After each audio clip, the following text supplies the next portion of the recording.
transcorrido o tempo jubilar e agora, RCC.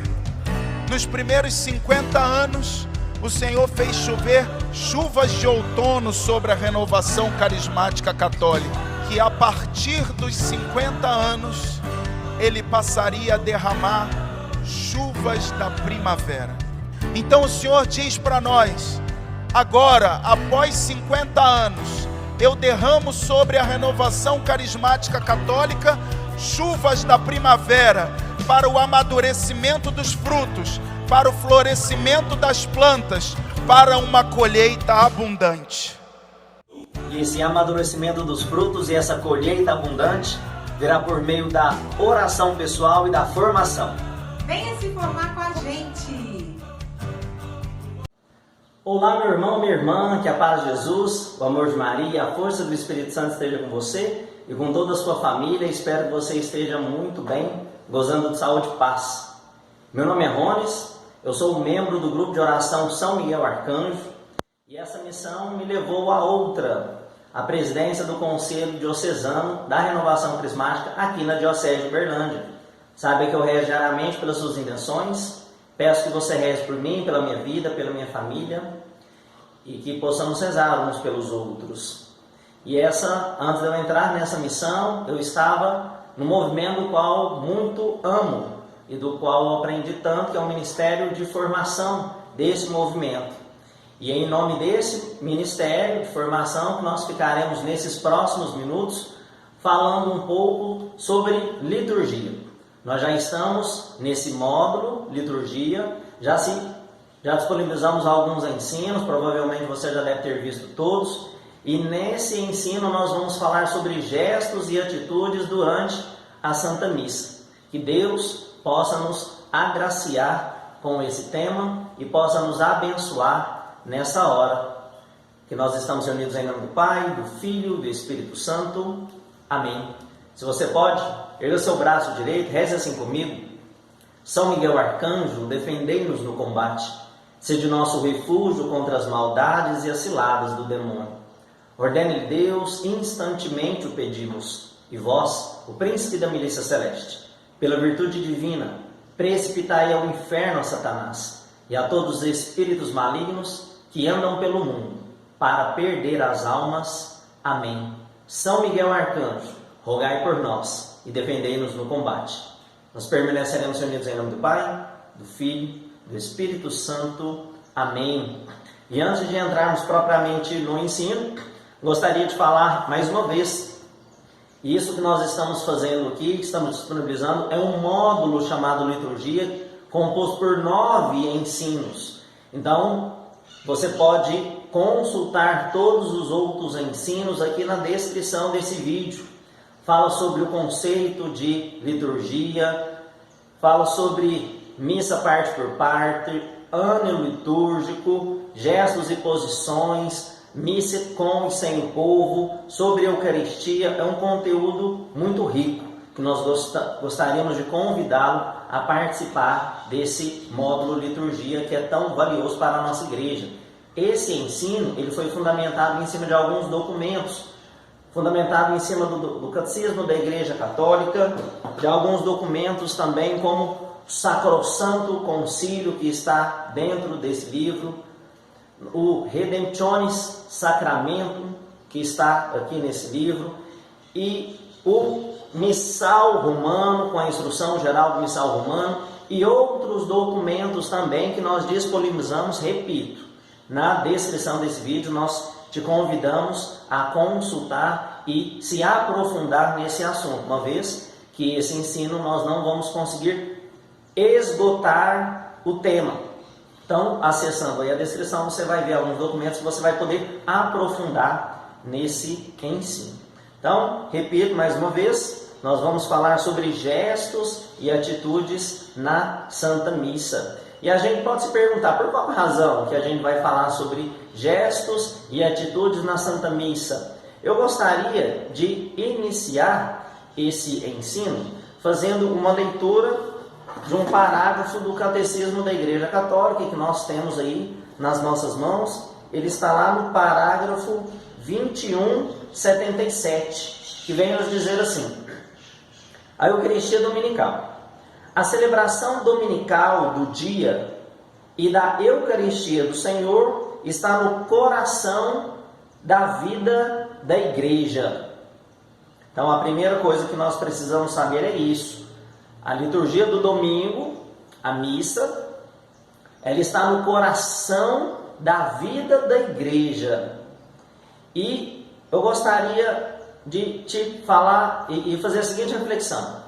Se nós participamos sempre da missa, nós participamos de algo que está no coração da vida da igreja, é preciso saber se portar neste lugar.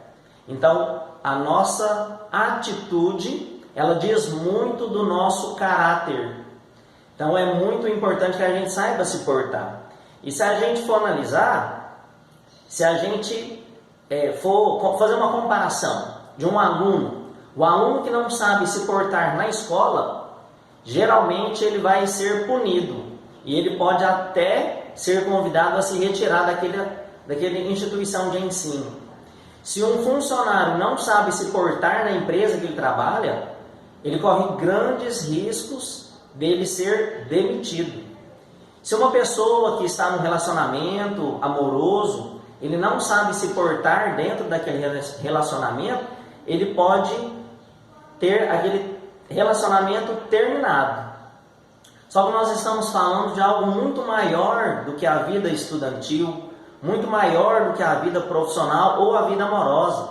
Nós estamos falando da nossa vida espiritual, daquilo que está no cerne, no centro, no coração da vida da igreja, que é a Santa Missa. E é por isso que nós precisamos saber nos portar dentro da Santa Missa. Para algumas pessoas, a missa ela é cansativa, ela é repetitiva, porque as pessoas não sabem do real significado que tem a Santa Missa. E elas não sabem se portar lá dentro da missa. Então, para elas não vai ficar muito agradável. Eu gostaria de te convidar, isso nós estamos falando nos documentos da igreja, mas a Sagrada Escritura também vai nos dar algumas dicas. E eu gostaria que você tomasse a sua Bíblia, vamos tomar a Palavra de Deus em 2 livros. O primeiro é um livro que nós, carismáticos, gostamos muito, Atos, capítulo 2, versículos 42 a 46. Atos 2, capítulo 46, até o versículo, 42 até o versículo 46. Veja bem, na edição da Ave Maria traz o seguinte título: Virtude dos primeiros cristãos. Perseveravam eles na doutrina dos apóstolos, nas reuniões em comum, na fração do pão e nas orações. De todos eles se apoderou o temor, pois pelos apóstolos foram feitos também muitos prodígios e milagres em Jerusalém. E o temor estava em todos os corações. Todos os fiéis viviam unidos e tinham tudo em comum. Vendiam as suas propriedades e os seus bens e dividiam-os por todos, segundo a necessidade de cada um. Unidos de coração, talvez esse seria a ênfase. Unidos de coração, frequentavam todos os dias o templo.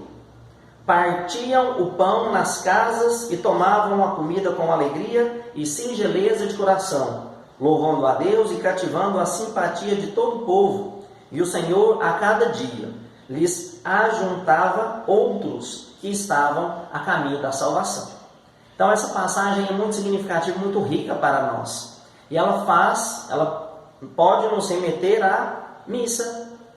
Porque as pessoas, elas faziam o quê? Elas eram unidas de coração e elas frequentavam o templo, elas frequentavam a igreja todos os dias. Elas partiam o pão. Isso é Santa Missa. Isso é um mistério do Cristo que se faz pão e que se dá a nós. Tinha aqui a fração do pão. Eles louvavam com alegria, tomavam e comiam com alegria e singeleza de coração, louvando a Deus e cativando a simpatia do povo. E a cada dia o Senhor juntava mais pessoas. Quando a gente entende o real significado da missa, os gestos, as posições, e a gente vive o mistério da missa, certamente, a cada dia mais pessoas vão querer participar também desse mistério. E eu quero te convidar também a abrir a sua Bíblia, agora lá no final da Bíblia, no livro de Hebreus. Lá no livro de Hebreus, lá no capítulo 10, no versículo 25. E nos diz assim a Sagrada Escritura: não abandonemos a nossa assembleia, como é costume de alguns, mas admoestemo-nos mutuamente, e tanto mais quando vedes aproximar-se o grande dia. Então a exortação é muito clara: não abandonemos a nossa assembleia. Então é preciso que a gente não abandone a comunidade, apesar de lá vivermos entre irmãos, vivermos com a singeleza do coração, mas de vez em quando existem algumas particularidades que nos desagrada, mas a palavra é clara e nos exorta: não abandonemos a assembleia. Deus age, faz e quer agir e fazer na nossa vida por meio da Santa Missa. E é por isso que nós já temos motivos mais do que suficientes para, primeiro, participarmos da missa, mas não apenas participarmos, mas participarmos bem. Por quê? Porque a missa está, como nós acabamos de ver, no coração da igreja. E não é difícil entender que o corpo fala. O corpo fala com as mãos, o corpo fala com os olhos, o corpo fala com os braços. Então, quando a pessoa olha de uma determinada maneira, a gente sabe que tem um sentimento ali. Quando a pessoa fala com gestos, ela está transmitindo uma mensagem. Quando a pessoa silencia, ela também transmite um sentimento e uma mensagem. Quando a pessoa cruza os braços, apoia a mão no queixo, ela está dizendo alguma coisa, ela está transmitindo um sentimento, e o corpo evidentemente, claramente, o corpo fala.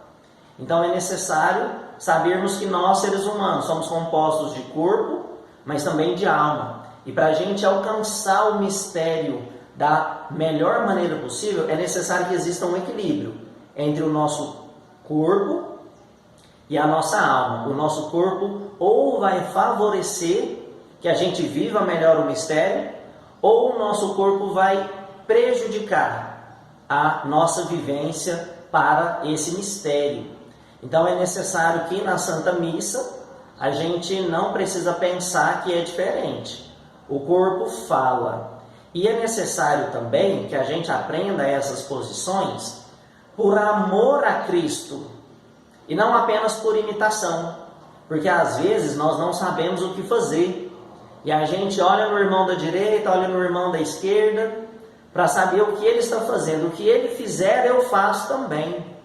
Mas essa é uma tática interessante, mas é importante a gente saber o que fazer e como fazer, não para a gente não ficar ruim na situação, no ambiente, mas para a gente fazer aquilo por amor a Jesus Cristo. Então o nosso corpo, ele vai transmitir com gestos, não apenas com palavras, o amor, o respeito que eu tenho pela pessoa de Jesus Cristo. Então eu preciso me portar bem durante a missa para que o mistério seja vivido por mim de forma mais eficaz. E quando a gente pega alguns documentos, e a maioria que nós vamos nos pautar é no Missal Romano, mais especificamente num documento que tem aqui dentro, chamado Instrução Geral do Missal Romano. E antes da gente dar continuidade, eu queria só fazer um rápido esclarecimento. O Missal Romano, ele existe em 3 edições. Obviamente a primeira, a segunda e a terceira. A terceira é a mais atualizada. E aqui nesse ensino, nós estamos nos pautando na última atualização. Na terceira edição, repito, é a mais atualizada. Mas aqui na descrição existe um link onde tem o comparativo da edição 1, a edição 2 e a edição 3, porque vai dar diferença Então, vai estar lá em alguns lugares que você vai ver Instrução Geral Missal Romano número 42. Quando você pega esse daqui que está na minha mão, que é a primeira edição, não vai estar no número 42, vai estar no número 20, por exemplo. Isso é apenas um exemplo. E eu gostaria de ler que aqui na edição 1 está no número 20, na Instrução Geral Missal Romano está no número 20, mas na terceira edição, que eu não tenho em mãos, mas nós temos aqui, na descrição do vídeo, que você pode acompanhar, e fala assim, gostaria de ler para você. E isso está fundamentado também no Sacrosanctum Concílio, que também tem o link aqui na descrição do vídeo, lá no número 26. E aqui na Instrução Geral do Missal Romano diz assim: para isso deve atender-se ao que está definido pelas leis litúrgicas e pela tradição do rito romano, e ao que concorre para o bem comum espiritual do povo, mais do que a inclinação e o arbítrio de cada um. Quer dizer, é uma prescrição diretíssima, que ela não cabe muitas interpretações. É claro que nós precisamos interpretar, mas ela está muito clara. E o que ela nos traz? Pois, para isso, é preciso atentar-se ao que está definido pelas leis litúrgicas, ou seja, existem leis litúrgicas e as leis foram feitas para serem cumpridas. E as leis litúrgicas não são diferentes. Quando eu não cumpro a lei, eu estou submetido a alguma punição, algum prejuízo, talvez um pagamento de uma multa, por exemplo. Quando eu não sigo a lei litúrgica, o meu prejuízo é não obter a graça de forma mais direta e simples. Então é necessário seguir as leis litúrgicas. Para além das leis litúrgicas, a tradição do rito romano. Existe uma tradição, irmãos e irmãs, de 2000 anos, que nós não podemos desconsiderar essa tradição, pelo nosso bel prazer. Existe uma tradição, e tradição é para ser cumprida. Lei é para ser cumprida, é para ser seguida. E continua falando que concorre para o bem comum espiritual do povo. Então, aquilo que é prescrito pelos documentos é para o bem espiritual de todo o povo. E é por isso que nós precisamos seguir as leis e a tradição do rito romano, mais do que a inclinação e arbítrio de cada um. Ou seja, nós temos o nosso livre-arbítrio. Nós fomos feitos por Deus assim, livres. Mas antes do nosso livre-arbítrio na missa, é preciso seguir as leis e a tradição romana. Então, gostaria de fazer esse destaque, porque o intuito aqui desse ensino não é ofender ninguém, não é entrar em atrito com ninguém, não é questionar nada e nem ninguém. É apenas para dar uma orientação ao povo e fazer com que o povo participe melhor do mistério sagrado. E como que nós fizemos? Nós fizemos uma opção de falar dos gestos e posições na ordem cronológica, desde quando a gente entra até o momento que a gente sai da igreja. Então nós vamos começar pela genuflexão, é o número 1 das posições. Genuflexão. Genu vem do latim, que é joelho.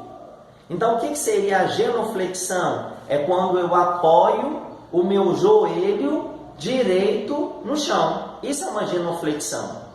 E em que momento a gente faz essa genuflexão? Mas antes disso, então eu coloco o joelho direito no chão, contando que o meu joelho direito, uma vez no chão, ele vai ficar do lado do meu pé esquerdo, que está fixado também no chão. Isso é a genuflexão. Se ela for feita de forma correta, ela não prejudica a coluna.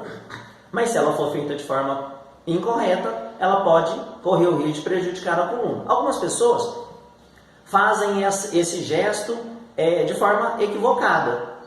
Apenas dá uma abaixadinha e não coloca o joelho no chão. Isso não é genuflexão. Genuflexão é colocar o joelho direito no chão. E em quais momentos eu faço isso? O primeiro momento que eu faço Ou é a primeira coisa que eu faço ao entrar na igreja, ou eu faço isso antes mesmo de entrar na igreja. Então, antes de entrar na igreja, eu posso fazer a genuflexão, ou eu entro na igreja e a primeira coisa que eu faço, joelho direito no chão. Com o joelho direito no chão, nós partimos para a segunda etapa, que é antes disso, partir para a segunda. Quando é que eu vou fazer a genuflexão? Em 3 momentos. Primeiro, ao entrar na igreja. Segundo, quando eu cruzo o altar e no altar está exposto o Santíssimo Sacramento. Jesus está no altar, ou na âmbula ou no ostensório. Jesus está no altar, joelho direito no chão ao cruzar o altar. Qual é o outro momento? Quando eu estou saindo da igreja. Estou indo embora depois da missa, genuflexão novamente. Juntamente com a genuflexão, nós já entramos no segundo gesto que nós fazemos na igreja, que é a persignação, que é nada mais, nada menos que o ato de benzer-se ou benzer os outros. E esse benzer-se a gente faz com o sinal da cruz.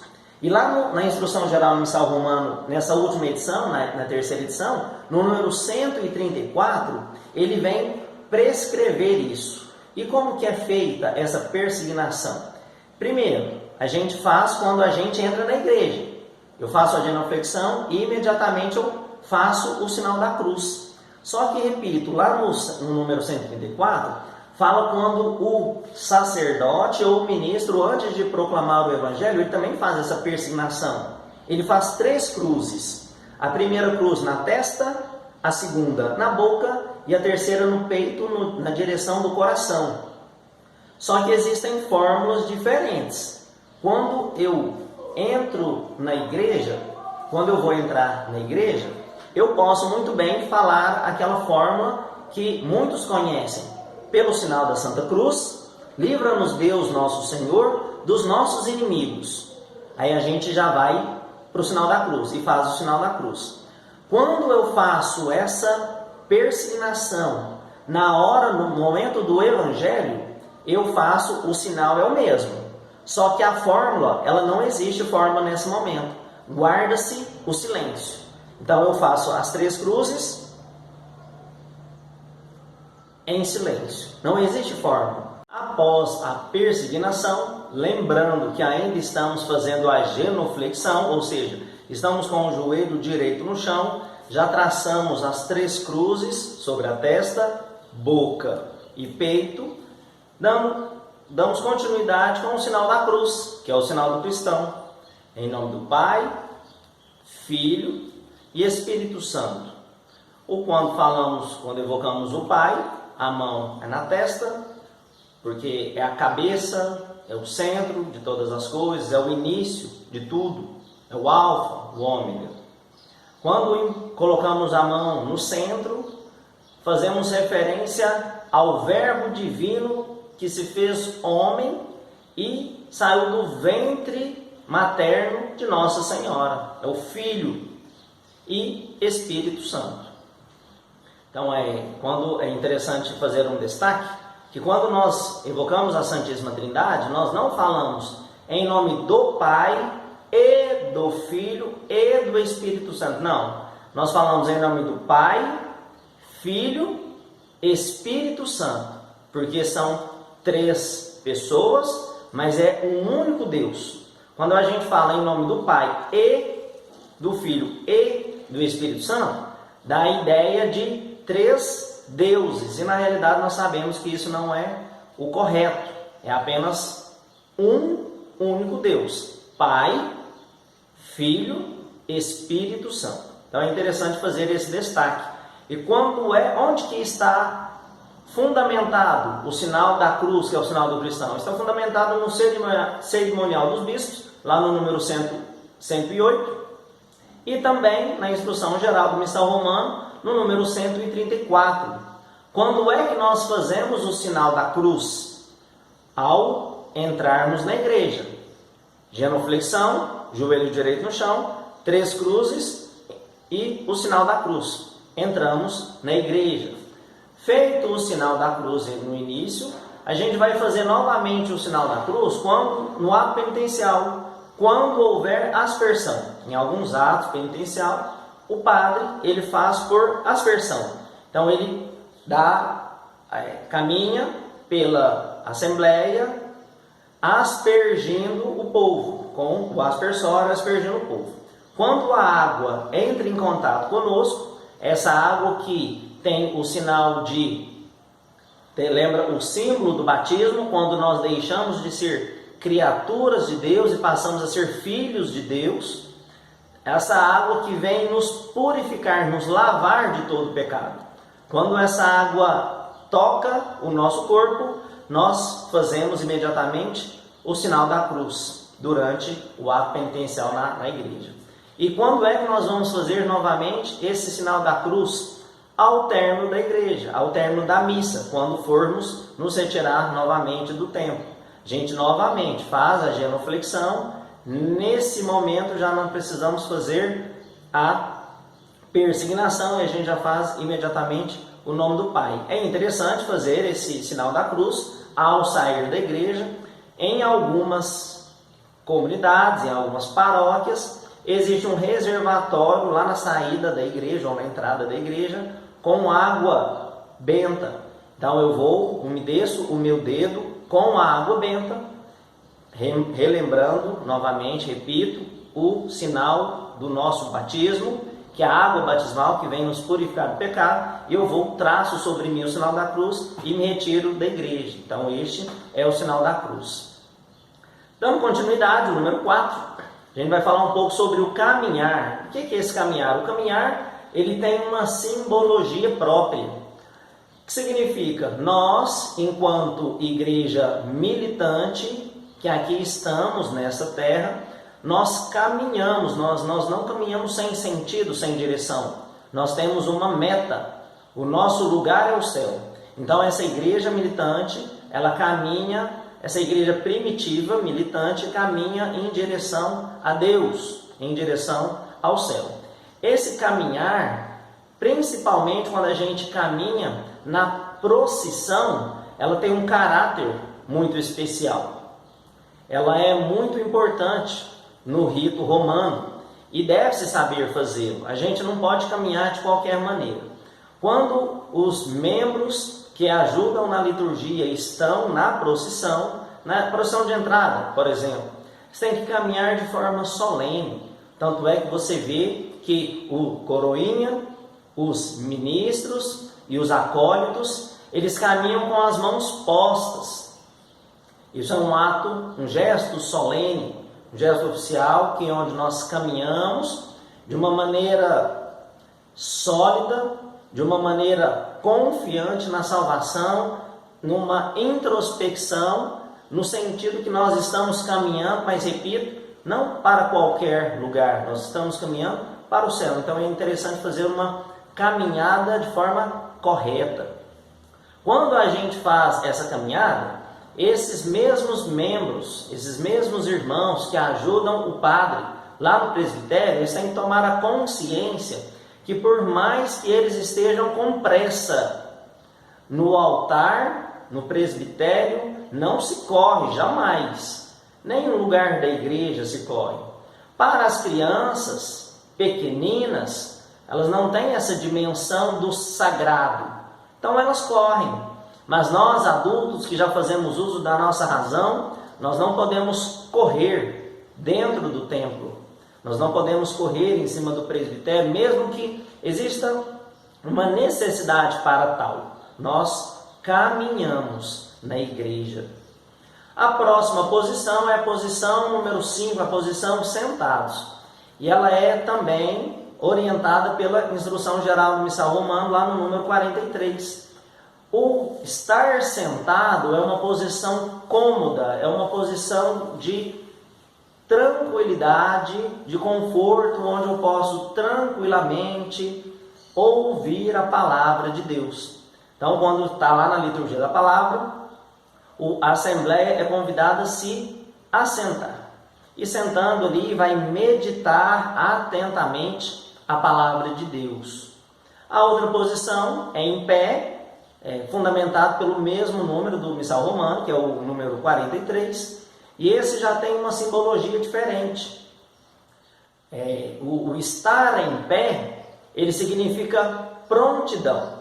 É a mesma coisa quando alguém te pede um favor. Ei, você pode fazer isso para mim, por favor? Se você está sentado e a pessoa te pede um favor e você acaba de se acomodar no sofá e acaba até deitando, aí a pessoa ela vai entender que você não quer realizar aquele favor para ela. Mas se a pessoa está sentada e você fala assim, você pode me fazer um favor? E imediatamente a pessoa se coloca de pé, ela demonstra um desejo ardente de prestar aquele favor. Então a posição na Santa Missa, em pé, ela traduz um sentimento de prontidão. Senhor, eu estou pronto para realizar a tua palavra. O que queres que eu faça? Eu estou disposto e pronto para te obedecer.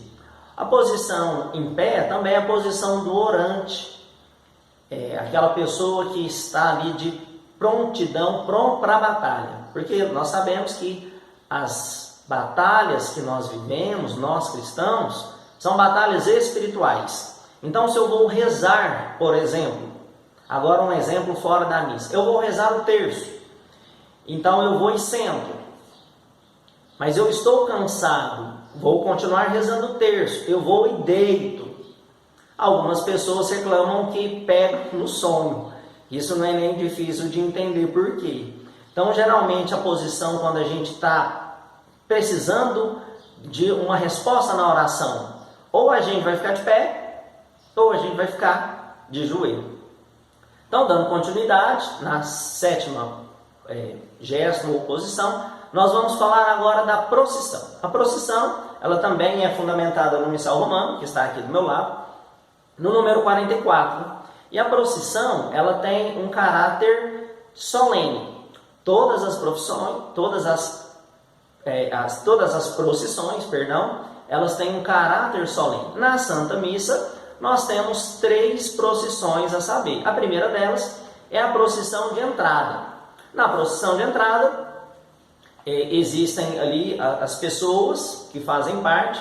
Nós vamos abordar isso em outro ensino, quando estivermos falando da missa, mas abordo rapidamente. Na procissão de entrada, 3 principais pessoas. Primeiro, o padre, que representa o persona Christi, o Cristo, o próprio Cristo. Existe na procissão de entrada o diácono, ou os diáconos, que representam ali os apóstolos. E existem também os demais membros ali da equipe litúrgica, que são coroinhas, acólitos, ministros extraordinários da comunhão eucarística, que simbolizam todo o povo. Então essa primeira procissão, uma procissão muito importante, a procissão da entrada. Existe uma outra procissão na Santa Missa, que é a procissão do que o diácono faz da mesa eucarística, que é o altar, até a mesa da palavra, que é o ambão, com o evangeliário. Então, no momento do evangelho, ele pega o evangeliário, ele vai em procissão solene até o ambão. Em algumas celebrações, repito, solenes, está acompanhado de velas. Então, as velas precedem o evangeliário, e também o turiferário, com o turíbulo, que quando chegar lá, o diácono for proclamar o evangelho, ele faz a incensação da mesa da palavra. Então essa é a segunda procissão que nós temos na Santa Missa. A terceira procissão é a procissão do ofertório. Há algum tempo atrás, ela era mais comum no nosso meio.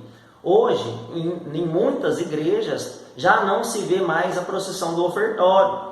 No ofertório, há algum tempo atrás, repito, então a equipe celebrativa, ela levava alguns vasos litúrgicos até o altar. Às vezes as galhetas e um outro vaso litúrgico, para que o sacerdote pegasse e para dar início à liturgia eucarística. Na sequência, atrás das pessoas que levavam os vasos, geralmente entravam as pessoas para fazerem com a vasilhinha, com o recipiente para o ofertório, para que as pessoas depositassem o dinheiro. Só que essa procissão do ofertório, o principal não é a pessoa sair do banco e lá depositar o dinheiro. A procissão do ofertório, ela simboliza a nossa vontade de sair do nosso lugar e ir ao encontro de Deus. Ofertar, mas ofertar o quê? Não apenas bens materiais, mas principalmente, sobretudo, a vida, para que nós possamos dar a nossa vida a Cristo, a colocar a nossa vida a serviço de Deus. Então essa é o sentido da procissão do ofertório. Na continuidade, no número 8, nós vamos falar um pouco da inclinação, que o missal romano ele prescreve lá no número 275, repito, da terceira edição. Lá na inclinação, é interessante destacar que antigamente existia graus de inclinação. A inclinação leve, a inclinação média e a inclinação profunda. Hoje, o missal ele prescreve apenas 2 tipos de inclinação: a inclinação de cabeça e a inclinação de corpo. Então nós vamos falar rapidamente um pouco dessas aqui. Então todas as vezes que na Santa Missa, então vamos começar antes com a inclinação da cabeça. Como que eu faço a inclinação da cabeça? Como o próprio nome já diz, eu inclino apenas a minha cabeça. Então, o que vai inclinar a cabeça ao ponto de os seus olhos visualizarem os seus pés. Essa é a indicação. Os seus olhos você já consegue visualizar os pés? Já não precisa mais inclinar a cabeça, pode voltar a cabeça. Quando faz a inclinação de corpo, aí sim, a inclinação seria equivalente àquela que antigamente nós chamávamos de inclinação profunda. Aí vai mexer um pouco mais. O queixo ele vai quase que encostar na direção ali do peito. Então essa é a inclinação de corpo. Em quais situações nós utilizamos uma e quais situações nós utilizamos outra? Durante a missa, no decorrer da Santa Missa, o padre ele vai proferir várias palavras.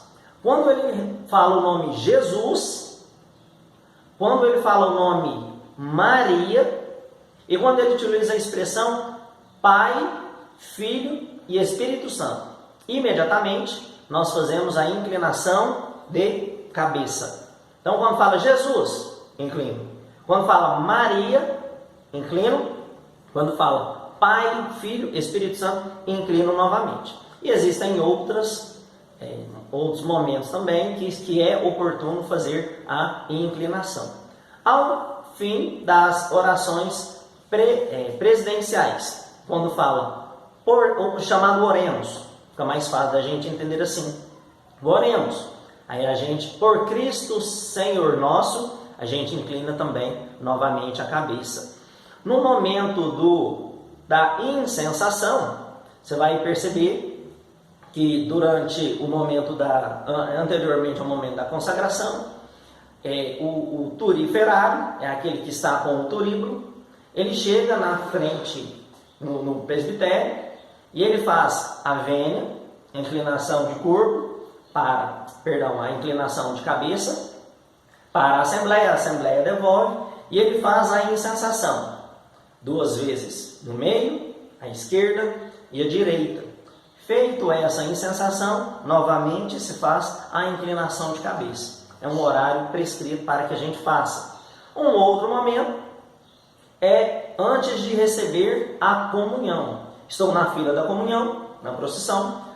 Quando eu vou receber o Jesus Eucarístico, a comunhão, eu faço a leve inclinação de cabeça, ou abro a minha boca para receber, ponho as mãos para trás e abro a minha boca para receber a comunhão na boca, ou estendo as minhas mãos, a mão direita em cima, a mão esquerda em cima, a mão direita embaixo, fazendo como que um altarzinho para o rei que eu vou receber, pego com a mão direita e comungo. Aí eu faço a inclinação de cabeça. e ao término da missa para que eu receba a bênção final.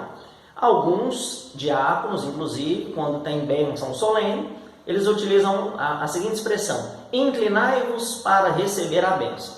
Então nós fazemos a inclinação de cabeça. Inclino a cabeça, geralmente estendo as mãos, recebo a bênção final. Aí, para além da inclinação de cabeça, existe a inclinação do corpo, que repito, o queixo quase encostando no peito. Existem alguns momentos que a gente faz essa inclinação. Primeiro deles, quando eu passo em frente do altar. Então, estou na igreja, vou cruzar o altar, faço a inclinação de corpo. Se Jesus estiver exposto, aí eu faço joelho no chão. Mas se não tiver, apenas a inclinação. No símbolo da fé, ou seja, eu creio, quando o padre fala, quando rezamos a seguinte expressão: e se encarnou pelo Espírito Santo, faço a inclinação de corpo. E outro momento, quem faz essa inclinação é o próprio diácono, que eu acabei de falar, no momento do Evangelho. Quando ele vai proclamar o Evangelho, ele chega na frente do sacerdote, faz a inclinação do corpo, o sacerdote impõe as mãos, faz uma oração, essa oração está prescrita no missal, ele faz a oração, o diácono se ergue, faz a procissão do altar à mesa da palavra e se proclama o Evangelho. Então essas são as ocasiões de inclinação do corpo. Dando continuidade, número 9, nós estamos na posição de joelhos. Quando é que ficamos de joelho na missa? É prescrito pela instrução geral do missal romano, lá no número 43. Onde for costume, isso é o missal romano, ele traz, lá no repito, no número 43. E fala assim: onde for de costume, o povo se ajoelha desde o fim da aclamação dos santos, ou que seja, o santo, santo, santo, Senhor Deus do universo, até o momento do fim da oração eucarística. Aí é bom que este se levante.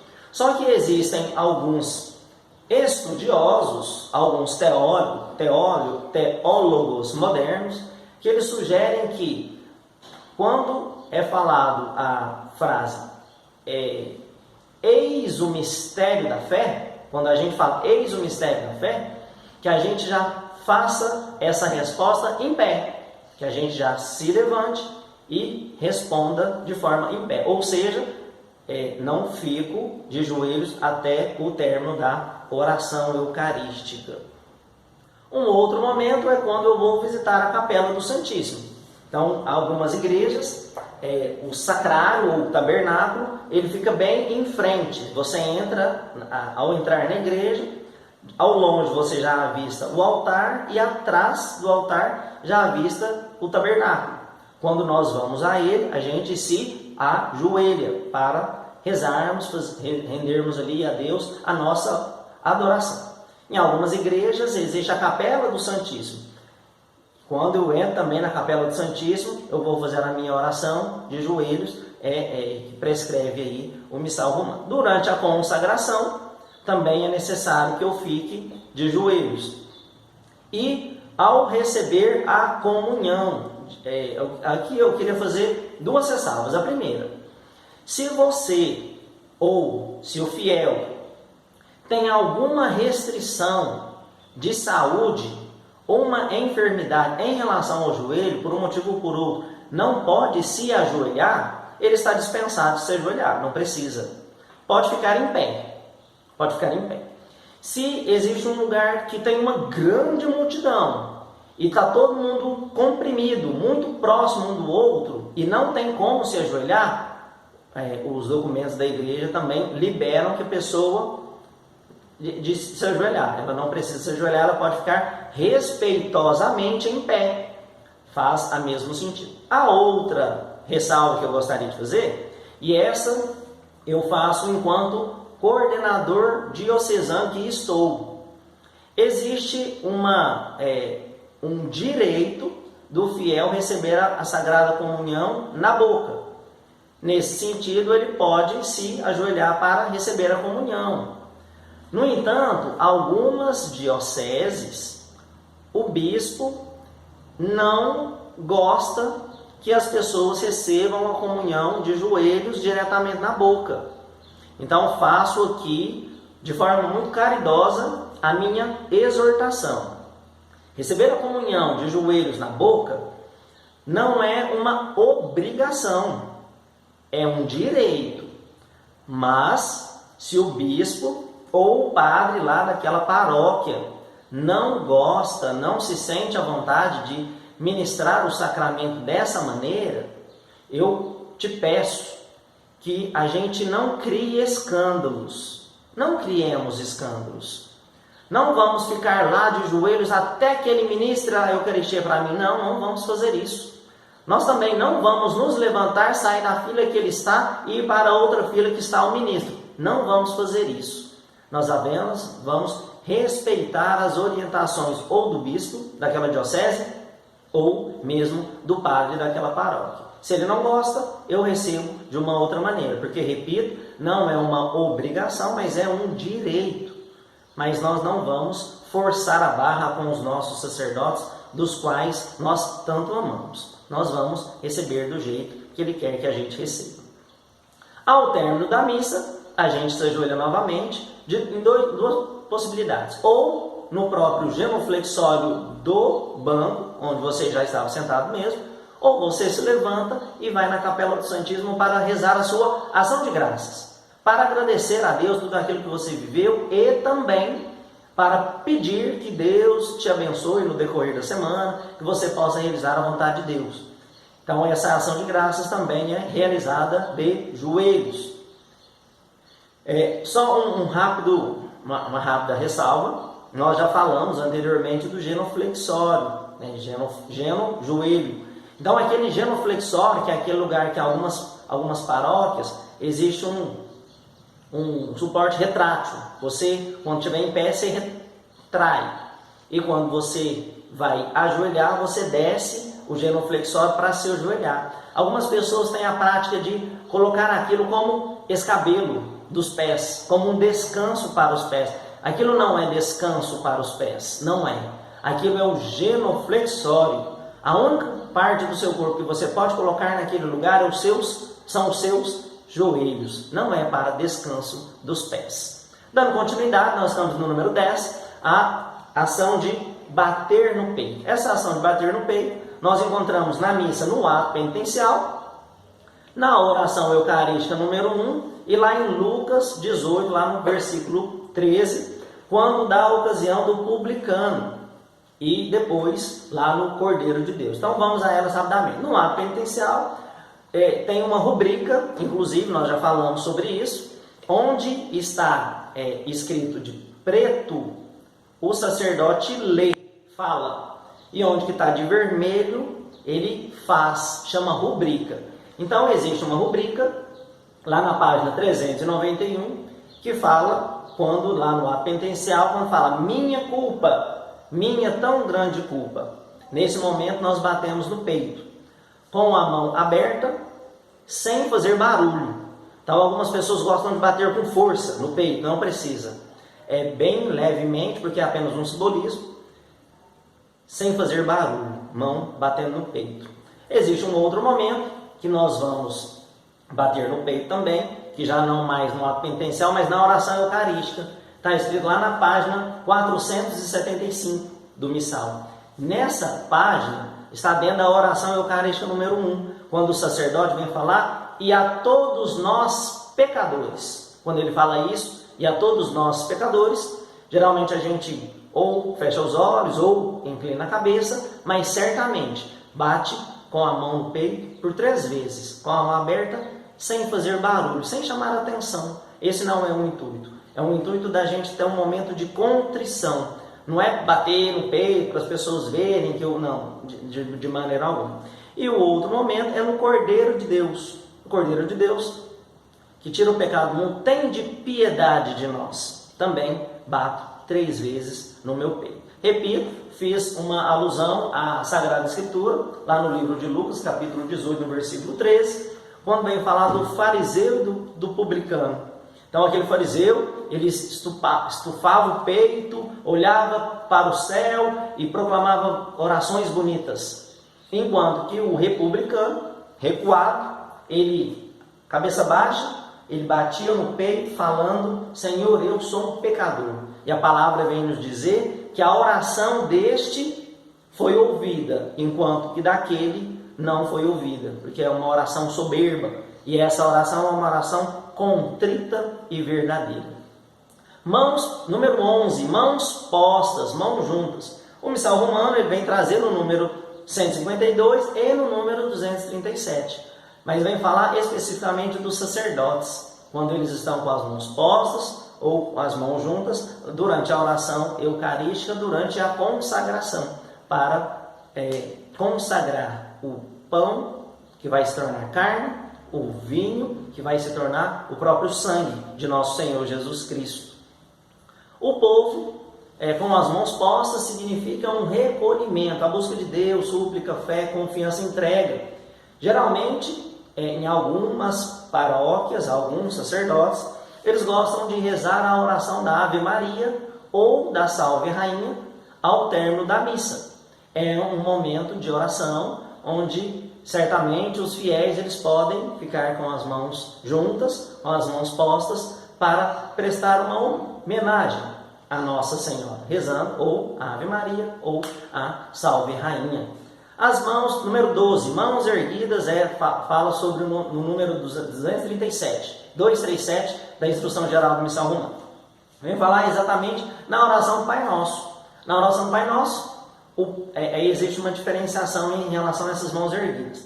Na oração do Pai Nosso, o sacerdote, ele reza com as mãos assim, viradas para o povo, como que se estivesse abençoando o povo.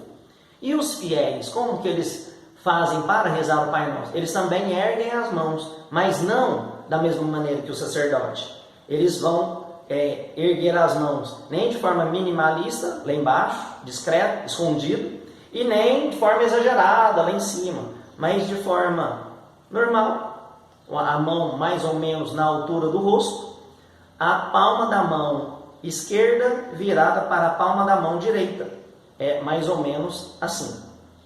Mais no sentido de uma mão virada para a outra, mas ambas viradas para o céu, como que ele estivesse recebendo na oração do Pai Nosso as bênçãos do próprio Deus. Então, é dessa maneira que nós devemos fazer na oração do Pai Nosso. Estamos já caminhando para o término do ensino. Nós estamos no número 13, que fala do silêncio sagrado.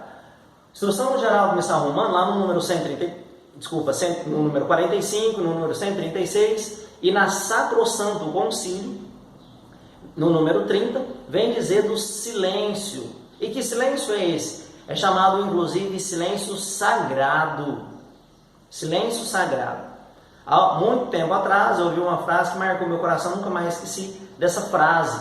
Essa frase fala: o bem não faz barulho, e o barulho não faz bem. Em algumas igrejas, a gente percebe que existe um barulho muito grande.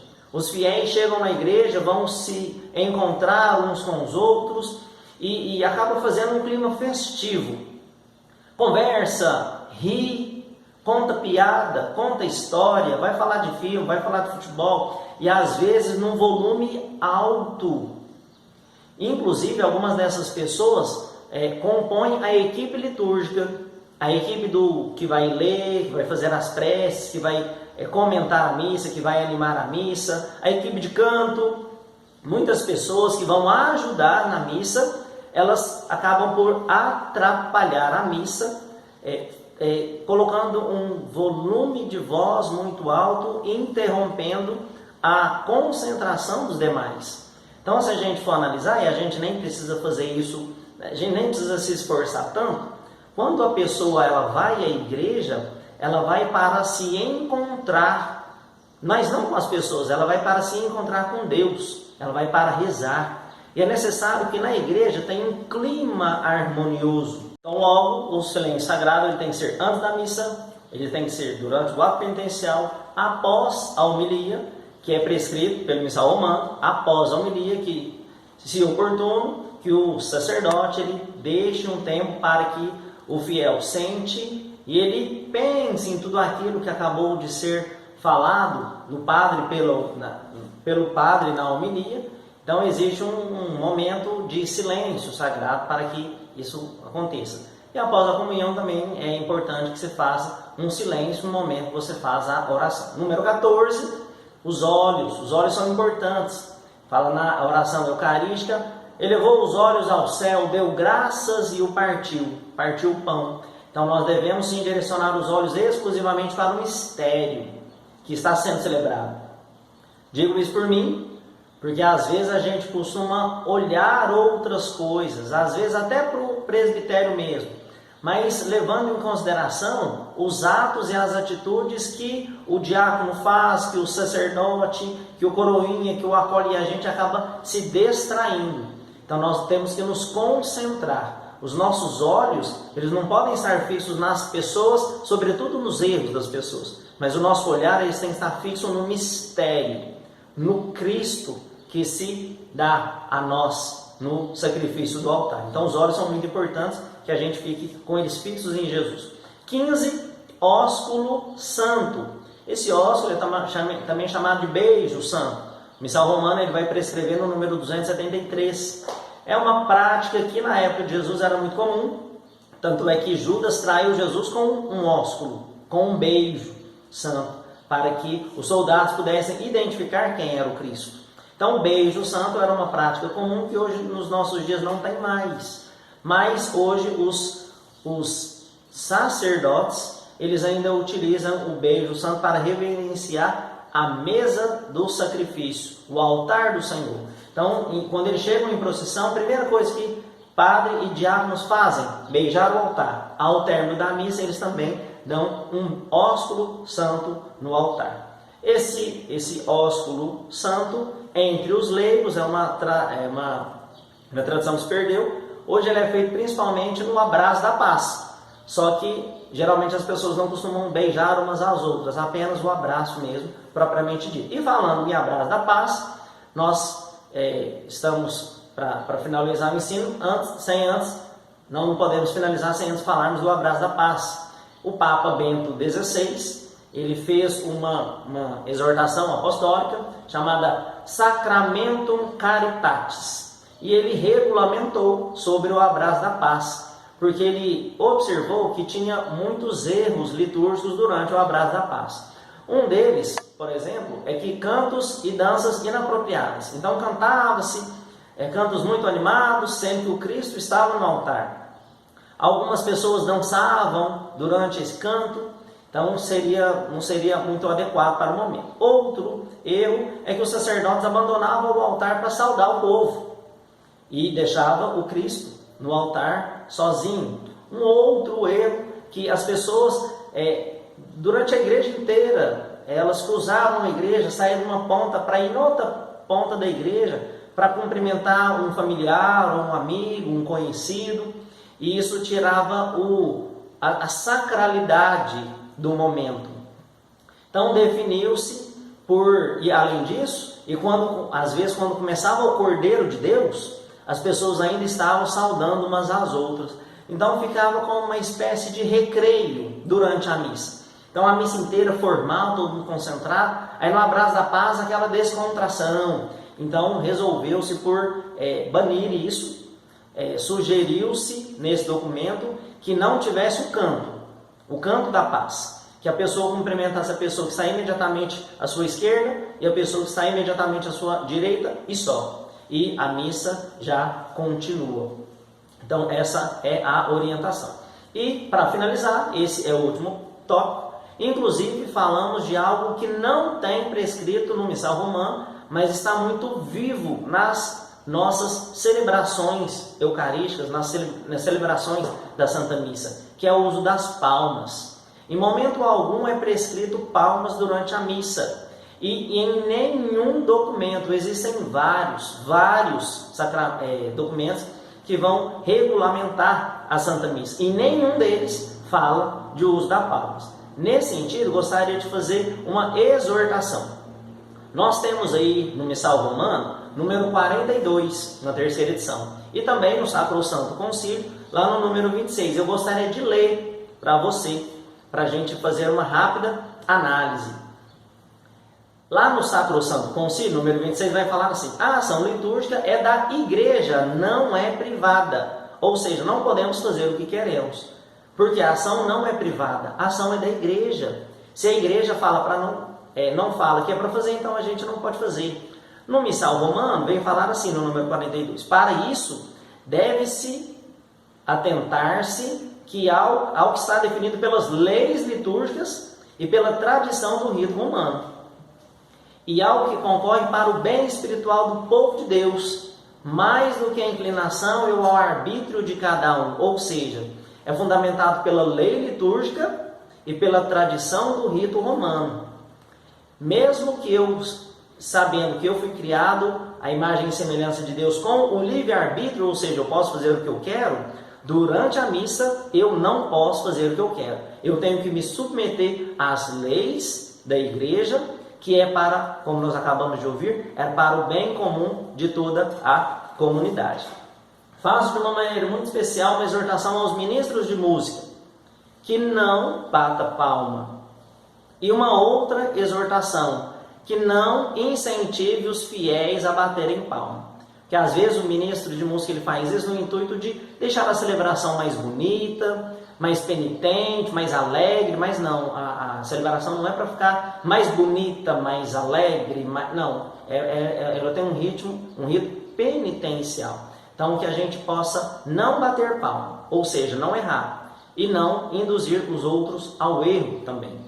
Que Nossa Senhora de Pentecostes possa interceder por nós, junto a essa missão de que todos os meus gestos, de que todas as minhas atitudes me levem a ter um encontro pessoal com a pessoa de Jesus Cristo. Nossa Senhora de Pentecostes, rogai por nós. Em nome do Pai, do Filho, do Espírito Santo. Amém.